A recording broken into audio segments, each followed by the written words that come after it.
Les montagnes oubliées. Retour à la vraie nature de l'homme. Introduction. C'est au sommet des montagnes que l'air est pur. Là où l'eau ruisselle des pentes, peu nombreux sont ceux qui s'y rendent afin de profiter de l'éclatant soleil et de la beauté du panorama. Dans la vallée, l'air est vicié. L'eau stagne dans les marécages.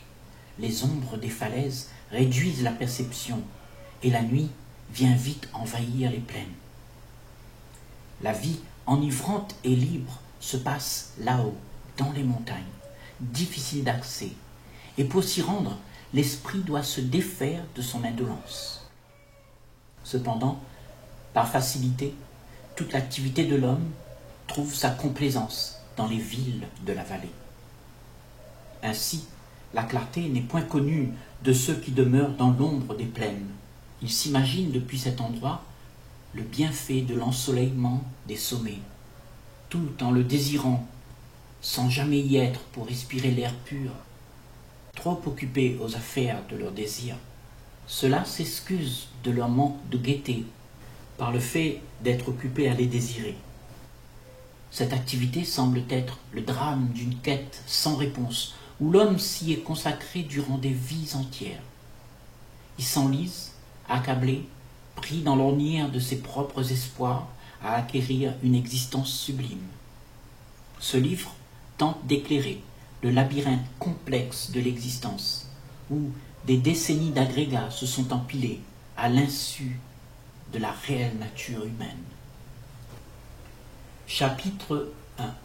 Genèse de la vallée. Dans ce premier chapitre se dévoile la genèse d'un monde où les esprits sont libres. Mais très vite, les besoins deviennent l'angoisse des jours à venir. Les pensées naissent et projettent la sécurité de la peur psychologique face aux aléas qui surgissent. Les esprits, vivant dans la simplicité, en viennent à être omnibulés par le plaisir de la vie idéale. Si bien que des zones de confort sont établies. L'esprit quitte la vie vivifiante de la beauté qu'il y a sur les sommets des montagnes ensoleillées, afin de prendre part à l'assouvissement de leurs sens, où se trouve une satisfaction opportune. Avec ce plaisir immédiat, mais cependant éphémère, les demandes se réitèrent dans une éternelle répétition. Là, des modes de vie sont dressés pour que l'activité soit d'engranger le gain du plaisir. Toute l'activité de cette vallée est donc la scène de raillerie où chacun a pour ambition d'apprendre l'art d'amasser et où se prend tout ce qui procure de la satisfaction instantanée. De même, l'énergie des uns et des autres est convoitée pour assouvir la demande grandissante de réconfort. Ainsi, la bonne marche de tout le système mis en place dépend de la soumission de l'esprit qui alors fait exister ce cortège ambitieux. Cependant, des rayons de lumière étincelants de beauté, parfois furtifs, traversent le magma de la confusion et en trouvent une perception sur ce monde oublié où les sommets sont ensoleillés. Quand la pensée est valorisée. En ce temps-là, des peuplades vivaient sur les toits du monde et puisaient leur allégresse dans la source d'une énergie commune. Elles n'avaient besoin de rien pour être mieux, la comparaison n'étant pas dans les mœurs, si bien que tout ce qui était là était accepté comme étant suffisant, sans aucun autre désir pour autre chose de plus et de mieux. Les esprits n'avaient pas été identifiés aux concepts et aux conclusions d'une existence frappée de règles. Ils vivaient tout simplement la vie qu'il y avait à vivre, libre et sans attache. Si bien que, par cette énergisante façon d'être, dans l'instant présent, ils étaient libres de toutes les difficultés liées au désir et au temps nécessaire pour acquérir ce qui devait être atteint. Se souciant de prospérer dans la beauté de tout ce qui les entourait, l'incommodité des sommets escarpés n'avait pas de conséquence sur l'humeur qui émanait depuis la sérénité intérieure. Tous étaient unifiés autour d'une même énergie, nécessaire à l'ordre et à l'harmonie, de sorte que les événements extérieurs n'avaient pas d'impact sur la sérénité intérieure. Et de cette paix se manifestait l'harmonie de la vie quotidienne. Les érudits de cet art de vivre avaient averti les jeunes générations en disant « S'éloigner de cette simplicité entraînerait des complications à l'existence et diviserait de manière illusoire l'unité. La paix en soi serait alors remplacée par l'idée de la paix et par la même occasion créerait de la confusion dans les esprits. » Mais oisifs, les esprits trouvèrent de la peine à garder leur attention sur la beauté et la simplicité de la joie d'être présents. Si bien qu'en percevant les vallées luxuriantes en contrebas, ils en furent pris de curiosité. Et comme l'ont pressenti les aïeux, ceux étant inattentifs à la beauté de la simplicité, furent distraits à la vue alléchante des plaisirs de la vallée. Étant séduits, ils tentèrent de savoir comment était le goût de ce qu'ils convoitaient et qui attisait leur sens à acquérir de l'assouvissement. Surgit alors le raisonnement de la pensée pour justifier ses désirs aux gains alléchants. La facilité est là-bas, dans la vallée, annonçait cette pensée désireuse. Mieux vaut prévoir et avoir l'assurance de ce que sera demain que de subir l'angoisse d'être dans l'incertitude et l'insécurité. Tu dois cultiver de bonnes habitudes, insistait la pensée. Convoite tes espoirs et poursuis l'idéal qu'ils projettent. Ils te donneront du réconfort dès que tu seras confronté aux aléas des changements qui emportent l'esprit dans l'agitation des tracasseries. Le bien fondé que ces schémas de pensée prônaient était une suite logique qui était maintenant installée dans les mœurs de la vallée et que personne n'avait osé remettre en cause, car cela atténuait le stress des jours à venir et réconfortait ceux qui étaient accaparés par cette insécurité. Et pris d'une convoitise en demande de satisfaction exponentielle, le penseur s'était activé à créer le monde de son acharnement qui était flamboyant d'ambition pour atteindre ses désirs. Tous les moyens du penseur pour y parvenir avaient fini par faire de son univers un lieu de combat afin de se pourvoir la sécurité du bien-être. Celle que les esprits avaient perdue en quittant l'unité qui se partageait ensemble sur les sommets ensoleillés. Les plus féroces dominaient sur l'activité des autres. Ces autres faisaient aussi la même chose aux autres du dessous, qui eux le faisaient aux plus faibles, et ceux-là se mouraient sous le cumul de l'activité du dessus. Il fut alors manifeste que l'activité de l'ambition sous toutes ses formes engendrait les souffrances de l'homme. Cette cavalcade irrésistible pour atteindre les sommets de la gloire, pour exister aux yeux des autres, avait créé le conflit des rangs sociaux et se faisait ressentir jusqu'aux confins de toute la vallée. Au lieu de jouir d'une vie simple et joyeuse, comme le préconisait la sagesse de leurs aïeux, beaucoup ont préféré l'activité de lutte pour le gain d'une apparence flatteuse. Et toute la vallée en fut affectée.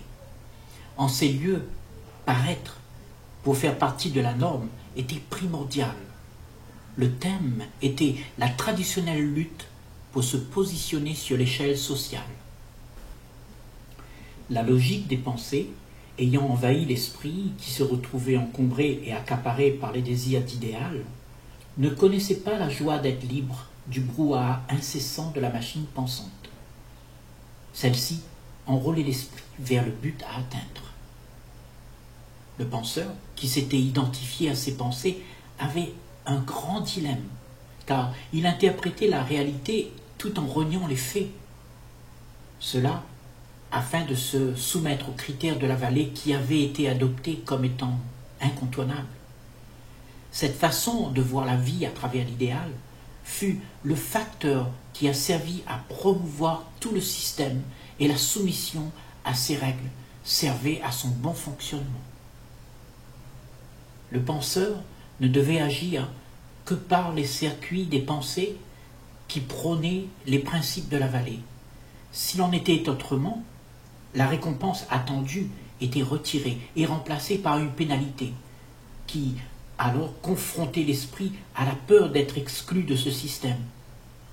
Ainsi, tout le système était tenu en vie par les courants de pensée agréés à son bon fonctionnement. La réaction suivante était un schéma de pensée bien ancré. « Tu ne seras plus crédible, avertissait-il, à être en dehors des habituels schémas approuvés aux yeux de la norme. Si tu insistes, tu te retrouveras seul et abandonné de tous devant des voies de garage. Là, la solitude et l'ennui te rongeront, car tu seras mis à l'écart, n'étant plus au service de la volonté collective. » Ainsi, pris dans la crainte de ne pas plaire, les esprits se rangèrent à la conclusion que la liberté ne pouvait être une voie décente. Celle-ci devait rester un mythe accordé aux élites que l'on déshumanise pour être mis au rang d'une sainteté et que personne ne pourrait prétendre. C'est ainsi que ces hommes de la vallée se sont résignés à vivre en adoptant une zone de confort afin d'enrayer le mal-être. Leurs conclusions furent celles de croire que l'idéal était à poursuivre afin de se fabriquer une sécurité psychologique pour pacifier l'angoisse de la réalité morose des quotidiens. Des modes de vie qui permettent de paraître aux yeux du monde étaient adoptés, basés sur la croyance à poursuivre ce qu'il convient pour être bien vu. Tel était le but pour atténuer la souffrance face au manque de gratification rencontré dans les relations où l'esprit s'octroyait du plaisir. L'interrogation sur la réalité de soi. Celui qui s'était caché pour se protéger derrière l'apparence, soutenu par l'illusion que prenaient les pensées, et qui était confronté à la déception, était l'esprit qui avait osé s'approcher jusqu'aux limites de ce que la vallée des désirs proposait. Celui-là voulait une issue à son désarroi, mais il trouvait de la résistance de la part des pensées qui avaient installé la zone de confort, croyant que la solution était dans cette enclave où l'esprit était apaisé. La démarche de celui qui osait n'était pas comprise par celui qui s'était confortablement installé dans sa routine. Il poursuivait la direction de son train-train habituel qui était de suivre sans se poser de questions. Pour celui-là, l'être qui osait se placer dans cette position d'insécurité, hors de la facilité des sentiers battus, était catalogué comme étant frappé de folie. Mais celui qui le faisait, pour qui la dualité était devenue insupportable, entre ce qu'il pensait être et ce qu'il était, cette démarche avait pour lui beaucoup de sens. Cela lui donnait la ferme intention, avec la certitude qu'il fallait éclaircir ces zones d'ombre. Toutefois, quand il eut démasqué l'illusion de ce qu'il croyait être, et s'étant retrouvé face à l'évidence qu'il n'était rien, autrement que par l'illusion de paraître, il était face à l'évidence d'un vide béant. Ses réactions étaient alors de s'accrocher avec désespoir aux images qu'il avait conçues de son être. Cela afin de ne pas être englouti dans le néant, de ne pas exister à travers l'apparence que l'image projetait au regard des conformistes. De se rassurer d'exister à travers leur reconnaissance était vu comme de la sécurité, car l'esprit, confronté devant le fait de ne rien être, appréhendait de perdre ses repères habituels, avec lesquels il serait conforté face au néant. Ainsi, par cette approche, le questionnement ouvrit une voie vers l'évidence. Il se formulait ainsi. Ai-je deux façons d'exister ? L'une étant la perception qui voit à travers les images auxquelles je me suis identifié, l'autre sans qu'elle y soit. Le dilemme de la question à faire face est alors: suis-je donc un immense vide de rien que je renie, car cela me terrifie de ne rien être. La perception, sans l'interférence ni l'interprétation de la part de celui qui perçoit, est-ce là où l'authentique soi demeure? Et comme l'esprit est dans les faits de cette interférence, ce à quoi je me suis identifié serait-il l'expression du raffut de l'activité des pensées qui s'extirpe de la mémoire des vécus et me fait réagir aux événements présents afin de me donner la marche à suivre? Intrigué par cette découverte, le questionneur était à présent une lumière à lui-même. Il avait des bases pour faire son enquête. L'emprise de l'illusion. Mais rare était l'esprit qui allait au-delà de ce tournant fatidique. Il estimait l'enjeu énorme et le prix à payer insupportable, car le point critique était de renoncer à l'activité de la pensée qui compose toute la raison de l'image du soi. Il ne supportait pas l'idée d'un silence en lui qui s'avérait être la fin de l'activité du moi auquel il s'était identifié. L'esprit était accaparé par la peur d'être dilué dans l'ampleur d'une chose inquiétante et sans fond qui remettait l'existence de ce moi en cause. Mais l'esprit, étant dépendant des habituels modes de vie monotones et répétitifs, était en contrepartie agacé par le manque de joie. Il fit donc référence à la pensée, afin de trouver une solution. Celle-ci intervenait disant « Allons se délecter dans les nombreux plaisirs de la vallée. Par tout moyen, nous convoiterons et cultiverons tout ce qui nous procure de la satisfaction. Cela afin de nous assurer un univers attrayant où la distraction qui bypasse l'angoisse du vide sera un réconfort à ne pas manquer. » L'esprit étant préoccupé par l'activité de se divertir afin de passer outre la monotonie de la répétition des train-train quotidiens, fait que la réflexion et le questionnement n'étaient plus portés sur le souci de la médiocrité dans laquelle se trouvait l'esprit. Cet état de mal-être était enrayé par la distraction et remplacé par l'idéal que l'on se faisait de soi. L'angoisse était placée en arrière-plan et le désarroi était supposé être sous contrôle. On faisait comme si tout allait bien, mais en réalité, tout n'était que fioriture. On se mentait à soi-même en se racontant des histoires, jusqu'à en croire la véracité que l'illusion prône, si bien que cela avait créé un état de fausseté dans les relations, où se jouaient des rôles afin de cacher la réalité sur soi. La réalité qui dérangeait était cachée sous prétexte qu'elle était contrariante. On faisait croire que le bateau restait immobile en dépit de l'évidence des vagues qui le faisaient tanguer. Ainsi, en ces lieux, le vaniteux se rassasiait dans la délectation que trouvait l'ego dans l'apparence, la cause étant la croyance de pouvoir esquiver la réalité de soi-même. C'était l'acharnement sans fin d'une activité qui cultivait la fuite. Le répit était rare, l'esprit était usé, fatigué et abasourdi par des flots de pensées en incessante demande, afin de satisfaire l'intérêt de l'entité qui était prise à partie pour jouer le rôle que les pensées prônaient. Faire face au chaos. Mais, étant interpellé par le manque de joie que provoquait l'activité de la vallée dans les esprits, il y avait certains qui s'étaient mis sérieusement à intercepter les raisons profondes de leur désarroi. Celui qui l'avait fait s'était rendu compte de son inattention à l'activité des pensées qu'il véhiculait et que celle-ci portait préjudice à son état d'être joyeux.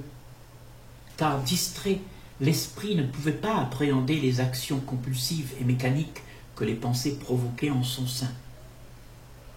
Il y avait donc eu des actions regrettables qui furent menées, dont il fallait trouver une solution pour le dérèglement que cela causait dans les esprits. Celle qui fut semée dans l'inconscience était alors récoltée dans la douleur. Ces actions inconscientes furent mécaniques, formatés selon des programmes de conditionnement, activaient les émotions à réagir. Les réactions qui en découlaient étaient organisées par la conclusion du vécu passé. La stratégie fut d'esquiver la réalité non acceptable à ce que prescrit la norme, tout en fabriquant le scénario idéal pour ne pas souffrir du désagrément. À cette activité, l'esprit s'accrochait en s'identifiant à sa nouvelle interprétation de ce que devrait être la vie. Mais aucune attention n'était accordée au désordre intérieur, dû à la préoccupation de l'esprit à poursuivre le réconfort qu'il trouvait dans la satisfaction des plaisirs. Tous prêchaient le bienfait de ces produits à tous les carrefours de la vallée. Ils répétaient sans cesse depuis ce lieu de diffusion les ondes qui pénétraient les esprits. Consommez, consommez le merveilleux confort qui réconforte. Consommez tout ce qui vous donne du plaisir pour assouvir vos sens. Consommez-les par la ruse, par la séduction, par la manipulation. Visez toutes les promesses que vous vous êtes faites d'amasser. Il y a beaucoup de réconfort pour les cœurs accablés et sans joie. Consommez tout ce qu'il y a à prendre, consommez, dit la voix des ondes, en inoptisant les esprits qui alors réagissaient sous l'influence des promesses d'avoir de la sécurité. L'idéal recherché se trouvait dans le bien-être que procurait ce plaisir. Le phénomène s'était propagé dans la conscience comme une gangrène. Depuis génération après génération, tous puisaient dans ce pot commun pour s'approprier de cet élixir qui leur était favorable, croyant à la promesse alléchante de pouvoir côtoyer le sublime. L'activité de la pensée sème ce que l'on récolte. Il fut accordé à celui qui se démarquait par son ambition de l'honneur et de la respectabilité. Cependant, la joie d'être en paix était absente au profit d'une satisfaction immédiate. Le but était le gain de la notoriété dans laquelle se jouaient les rôles pour exister au regard du monde. De ce fait, avec le temps se profilaient des structures de pensée qui sont devenues la consécration collective, dont l'individu en fait son affaire, tout en croyant être séparé de la conscience commune. Les courants de pensée étaient devenus l'autorité qui structurait la vie sociale. Ils proposaient la théorie éthique qui affirmait « Toute action humaine doit être jugée selon sa bonne volonté à se conformer au devoir de se mouler au code prescrit ». Cette déontologie s'était manifestée dans les structures économiques, sociales, juridiques, religieuses et sectaires, où, à la tête, des gouvernements dictaient les valeurs comportementales à l'éthique du bon citoyen soumis. Cela détenait le pouvoir sur les masses qu'ils conduisaient en amadouant vers l'esclavage, ayant pour seul but se servir de leur énergie. Car cela était rentable pour faire perdurer leur système qui se trouvait être la prison de l'esprit. Leur devise était de promouvoir la sécurité pour tous, afin d'être reconnus comme les sauveurs d'un monde en décadence, dont ils étaient eux-mêmes les coupables. Les actions qu'ils soutenaient leur permettaient de maintenir leur place au sommet de la chaîne du pouvoir. C'était un traité totalitaire et légalisé de l'esclavage de l'homme par l'homme, répété par l'héritage de la mémoire, réitéré d'une génération à l'autre. La soumission était due au martèlement des concepts d'une vie idéale d'où émergeaient les esprits dociles. Tous étaient gentiment embobinés par l'illusion des promesses qui prônaient le concept de l'idéal et à cause de la dépendance de l'esprit en demande, elle était considérée éligible. C'est ainsi que les habitants de la vallée eurent leur destin, celui d'être enfermés derrière les barreaux invisibles de leurs croyances, où la très grande majorité s'était mise à côtoyer la souffrance d'une mélancolie languissante de liberté. Mais étant prisonniers à une existence conforme à la règle, les esprits étaient frustrés par l'attente d'être assouvis, telle une carotte que l'on brandit devant l'âne sans qu'il ne puisse l'obtenir. Franchir l'obstacle de la convoitise. Malgré cette déception que l'on habille d'espoir, persistait quand même le désir acharné et ardent implanté par l'autorité des pensées. Celle-ci avait l'habitude de marteler les concepts de l'idéal afin de faire naître le désir. L'esprit, guidé par l'illusion de ce bien fondé proposé, se met alors à le poursuivre. Ce feu incontrôlable qu'est le désir d'être assouvi fut la cause de l'escalade qui activait le flot de pensée. Ainsi, celui qui désire se donne tous les moyens pour qu'éventuellement soit rempli le vide béant par lequel l'angoisse persistait.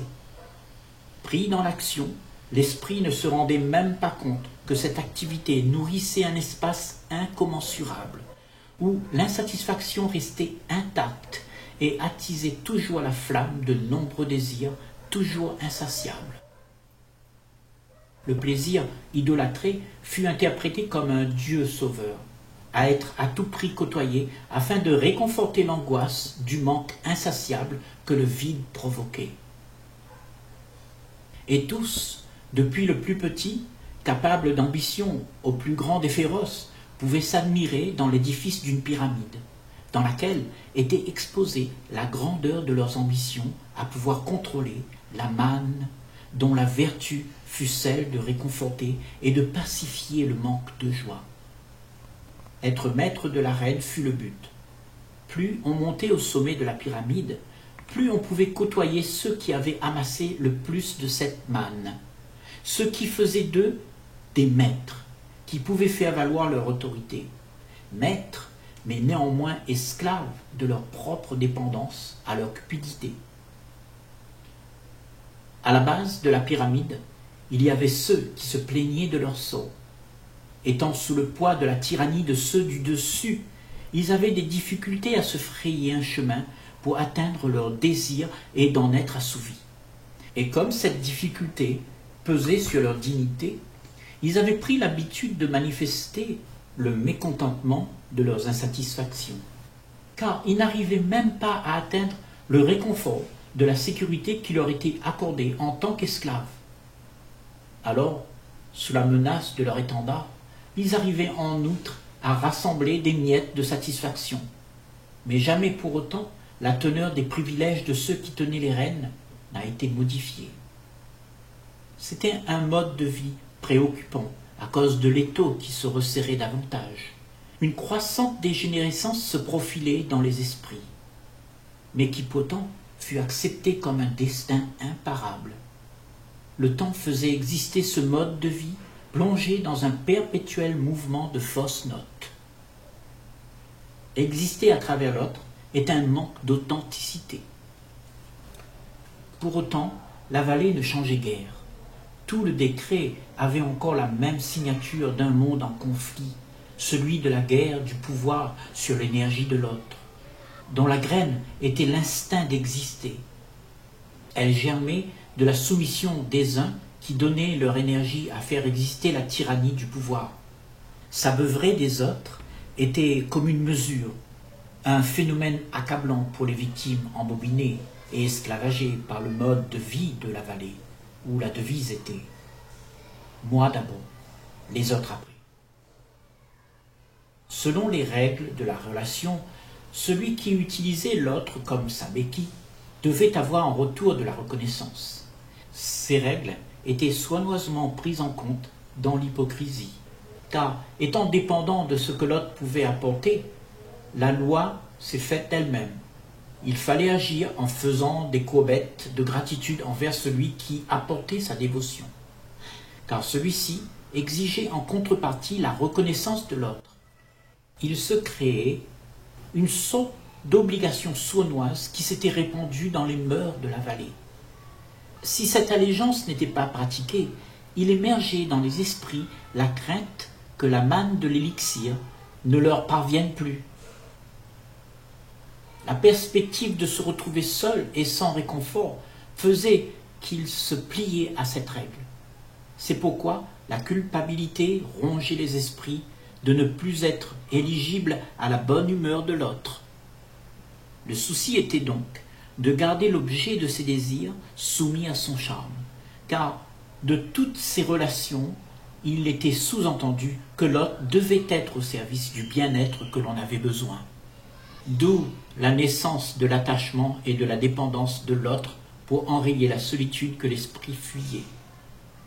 La raison disait « Tu dois te soumettre à leurs demandes, tu dois faire bonne mine en étant poli, en faisant plaisir, tu dois respecter et dois avoir honte de tes agissements d'ingratitude. Tu dois être dévoué envers ceux qui disent t'aimer. Tu dois être serviable, tu dois être prêt à sacrifier ta liberté pour aider l'autre à être heureux. Tu dois.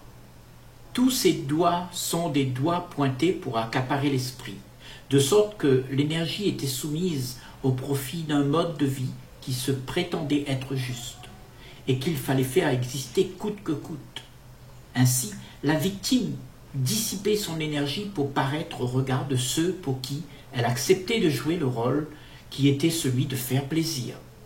Car, étant dépendant de ce que l'autre avait à offrir, elle était prête à renier sa propre liberté.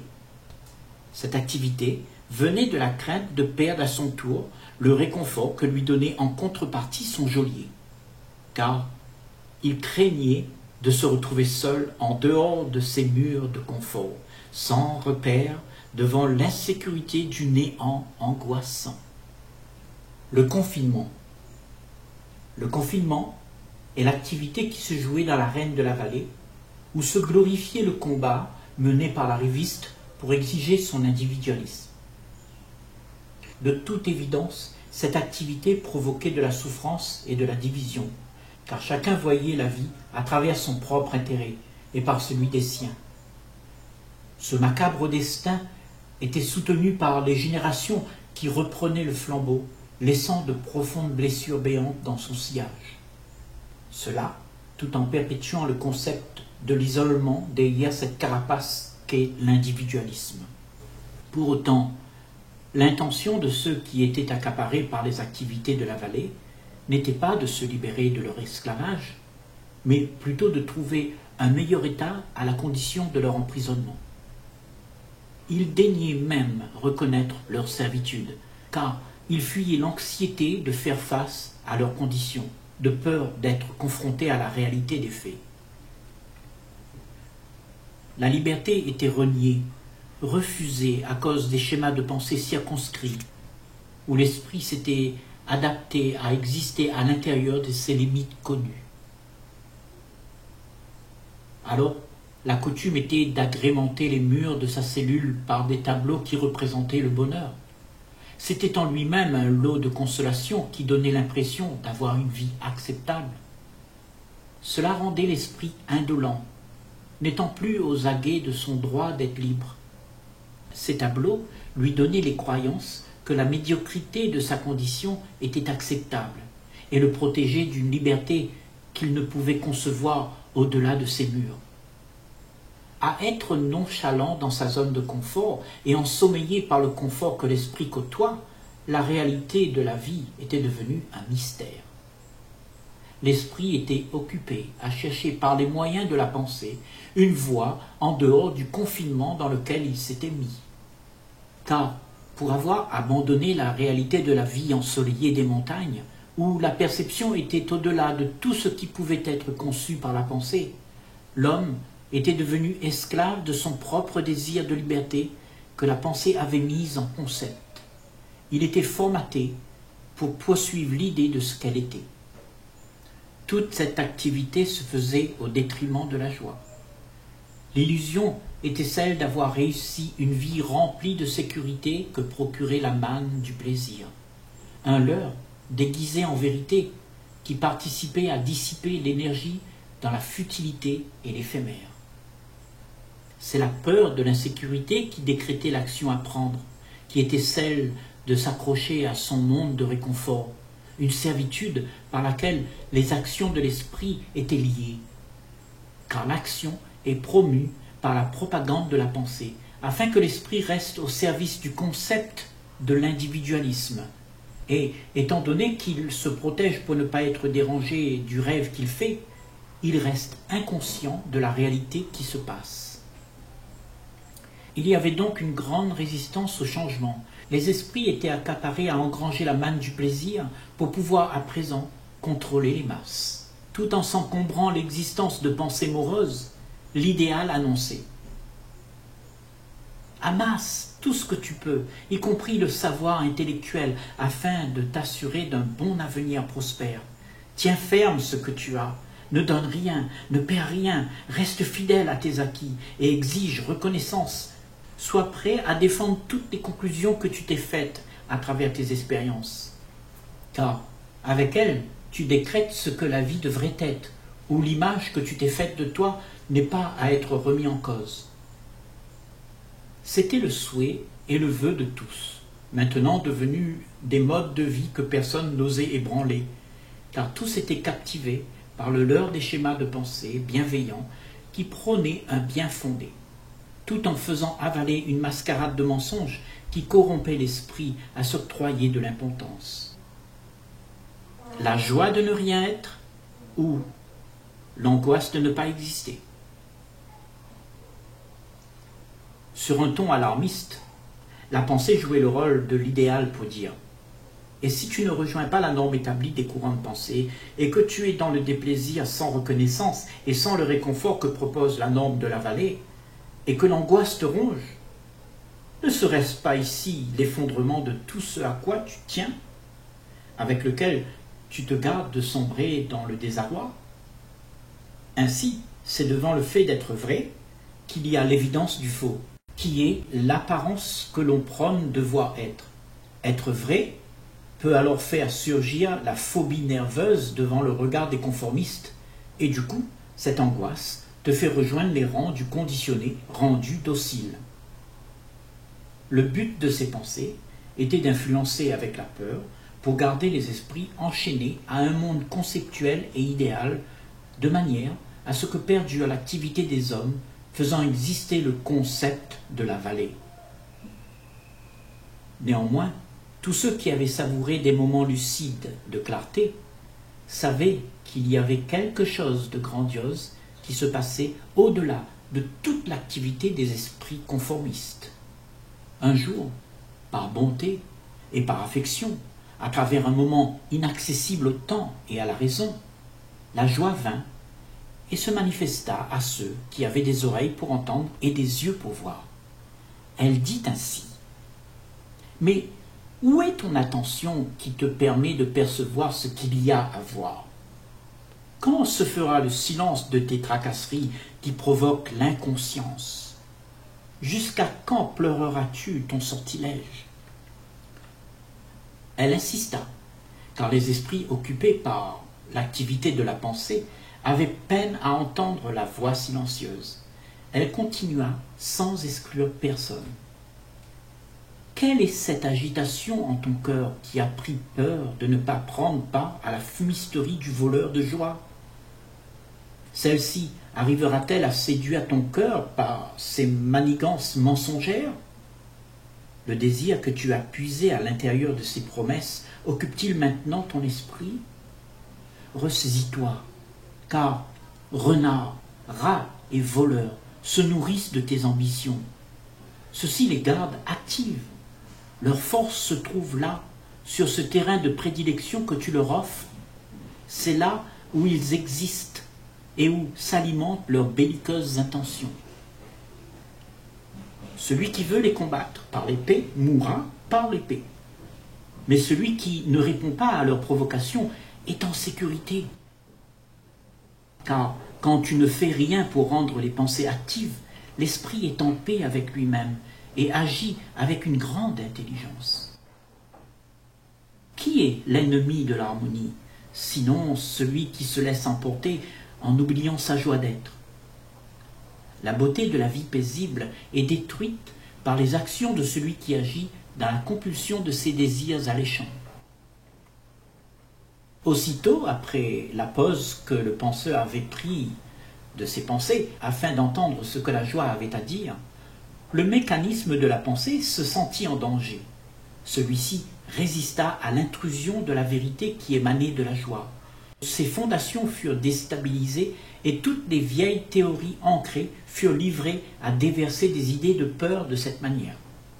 Tu ne peux te permettre d'être libre, joyeux et paisible, quand autour de toi il y a le chaos de l'incertitude. Tu dois t'inquiéter de la situation et entreprendre un combat pour trouver refuge et sécurité. Si tu exposes ta vulnérabilité, tu risques d'être anéanti et n'être plus rien aux yeux de ceux qui te font exister. La joie répondit au penseur perplexe et confus comme ceci. Le chaos ne peut se réparer avec l'instrument qui l'a fait naître. Toute pensée que tu émettras pour te consoler de la situation seront des énergies perdues qui seront répétées à chaque crise. Le danger vient de l'action que la pensée entreprendra pour se protéger des réactions que ses propres activités ont fait naître. Car l'action pour éradiquer le chaos créera d'autres chaos. En elle-même, elle ne peut être la solution, puisqu'elles engendrent de l'insécurité. Et c'est un fait qui provient de l'isolement de l'esprit, confiné au petit monde de tes conclusions limitées.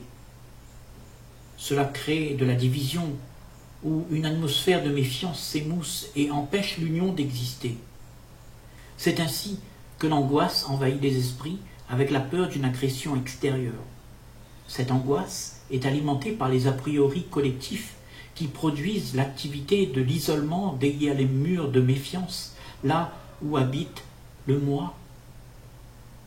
Mais toi, qui n'en peux plus d'être bousculé par les demandes incessantes de la pensée, sois attentif afin de percevoir son plan sans être emporté par l'illusion qu'elle projette, où ta réaction se veut mécanique et répétitif et instinctif.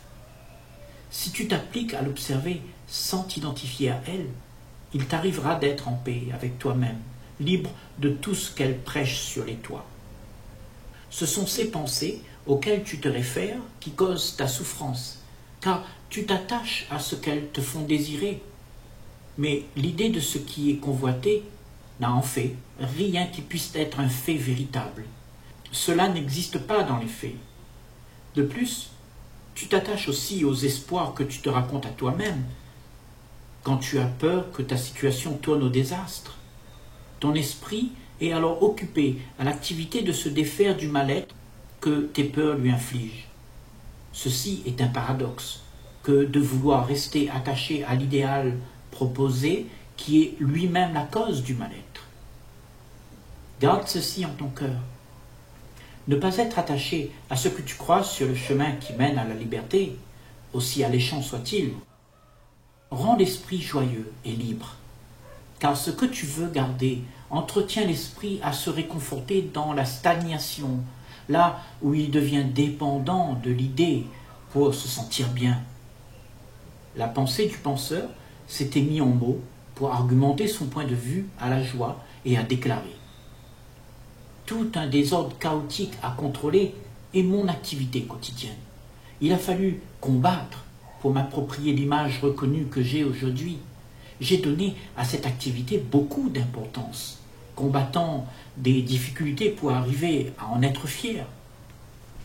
Tu viens me dire que toute l'histoire qui me rend si importante est à renoncer? Tu me demandes trop. Il y a beaucoup envers qui je dois être reconnaissant pour avoir été la cause de mon succès. Je leur dois ma gratitude, mon respect et aussi ma soumission à leurs attentes. En me sacrifiant à leurs exigences, ils me procurent aussi de la fierté, car ils glorifient ce dont je suis devenu capable, et donc une place honorable aux yeux des conformistes.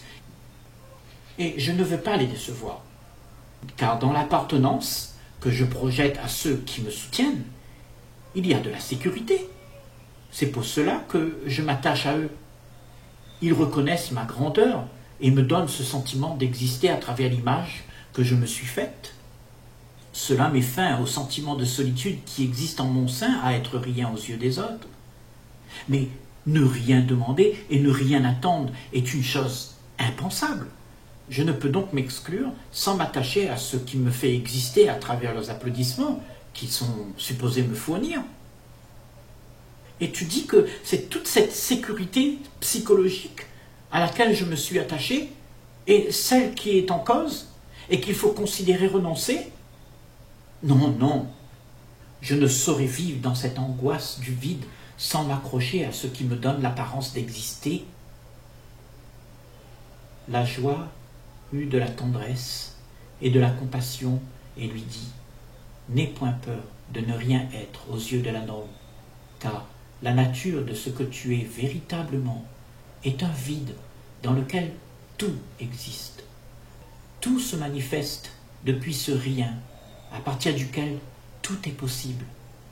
Écoute cela sans te référer aux pensées qui viennent à toi, car pour percevoir ce qui existe au-delà de leurs activités et d'en être libre, tu dois comprendre leurs limites et le temps dans lequel elles s'insèrent pour exister. Elles s'extirpent du passé et te projettent le désir de poursuivre l'idéal qui est le fruit de toutes les expériences vécues. Si bien que tu possèdes l'image qui confirme le matraquage qui se fait sur les sentiers battus pour être rangé à ce que la norme exige. Commence par être attentif à tous tes sens, à toute la beauté de la terre, car ton essence est une porte vers l'infini. Chéris-la afin de te retrouver aux portes du présent, là où est la perception de l'incommensurable. Ton attention à cela saura exclure toutes les interférences du monde de la pensée pour ne pas être transporté par la tracasserie qu'elle véhicule. Alors que les jours passent avec les bons et les mauvais côtés des choses et que tu observes l'activité du mécanisme pensant qui s'imprime dans le temps, le destin est celui des habitudes qui se répètent inlassablement, où la gaieté de l'instant présent se meurt et où l'ennui de l'activité de comparer s'installe. Car teinté de la nostalgie du passé, se lève le désir qui cherche l'apaisement, tout en prolongeant le temps, sans rien apporter de neuf. Telle est la vie de celui qui cherche la vérité en parcourant ses désirs.